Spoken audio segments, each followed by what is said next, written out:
सबसे ज़्यादा मोहब्बत करने वाला ही सबसे ज़्यादा तकलीफ़ उठाता है।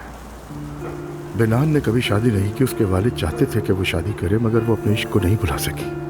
इसीलिए उसने ये किताब लिखी ताकि वो दुनिया को बता सके कि वो अकेली नहीं है। तो क्या ये बुक सच्ची कहानी पर बेस्ड है? हाँ, बिल्कुल सच है। कहते हैं कि बिनान ने अपनी किताब की आखिरी सतर लिखने के बाद फौरन जान दे दी थी।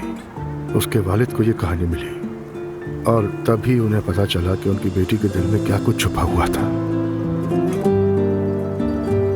और फिर उसकी आखिरी ख्वाहिश समझकर उसके बाप ने ये किताब शाया करवाई। शाया होने के बाद ये किताब बहुत मशहूर हुई, यहाँ तक कि इस पर थिएटर फिल्में भी बनी। अब तो मुझे ये किताब पढ़ने का क्रेज हो रहा है। वैसे मुझे थिएटर देखने का भी बहुत शौक है। अगर इस पर कोई एक्ट हुआ तो जरूर देखने जाऊंगी मैं चलती हूँ अब। एलिफ साहिबा, इस तोहफे का शुक्रिया, ये मेरे लिए बहुत कीमती है। मुझे खुशी हुई आपको पसंद आया। आपका बहुत शुक्रिया। चलिए, खुदा हाफिज। अल्लाह हाफिज।